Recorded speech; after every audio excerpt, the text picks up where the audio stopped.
You carry it openly, that ancient hatred wrapped around your soul.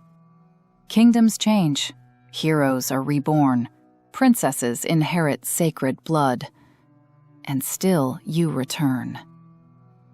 Tell me, Ganondorf, when the gods forged your part in their little cycle, did they at least permit you to believe it was your choice? You speak as one accustomed to chains. Do not presume I share them. I was born beneath the desert sun, among a people made to endure what Hyrule's favored children never could. I knelt before its king only long enough to enter his gates. What followed was not divine command. It was conquest. Conquest? You entered the sacred realm seeking the whole Triforce and emerged with only power. Courage and wisdom fled to others, as though the relic itself judged you incomplete. 7 sages sealed you away. A child bearing the Master Sword cast you down. Even your victories arranged the pieces for your next defeat. And yet every seal breaks. The sacred realm became my kingdom. The blade meant to execute me could not claim my life. The Twilight Realm became a road back to the world of light. Even Raru's arm, sealing me beneath Hyrule for ages, merely delayed my awakening. Their prisons are monuments to one truth.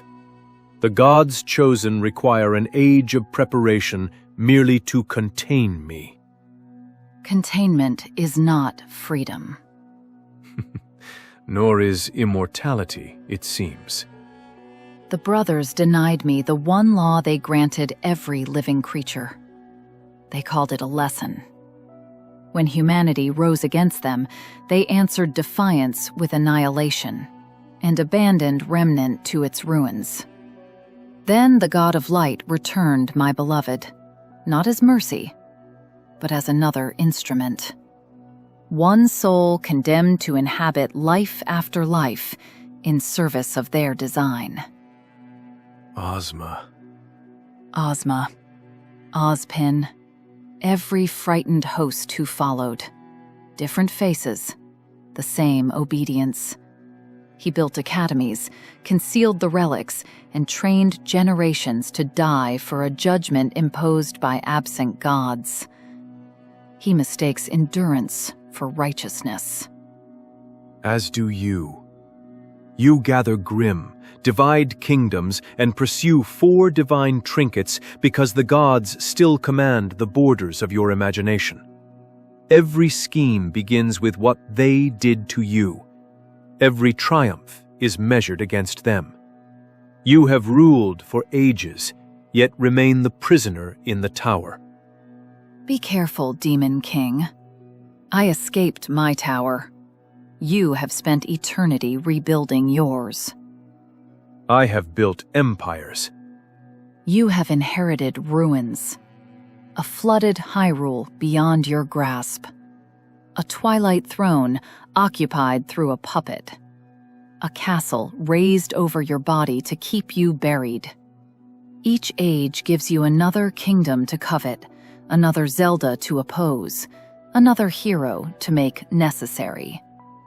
Before your name was feared, an older demon cursed the blood of the goddess and the spirit of the hero to face his hatred without end.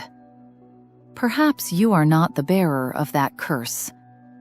Perhaps you are its weapon. Demise's hatred is no master of mine. If his malice endures through me, then it has found a worthier vessel. The Gerudo did not crown a shadow. The Triforce did not answer a puppet. I sought power because power is the only law that does not disguise itself as virtue. Power granted by the very divinity you scorn. Power taken. There is a difference. Is there? The gods gave me eternity to force wisdom upon me.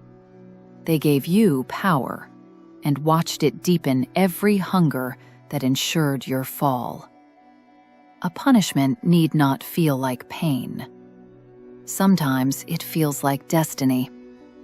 Sometimes it places a crown upon your head and lets you call the cage a throne. Spoken like one who could not master her grief, so she mastered monsters instead. And you could not master Hyrule, so you return to torment its descendants. I return because no defeat has earned my submission. No. You return because the cycle has no other use for you. Then let us test which curse is stronger. The immortality that has made you patient, or the hatred that has made me inevitable. Hatred is never inevitable, Ganondorf. Merely predictable. That is why heroes keep defeating you. And gods keep fearing you? They should.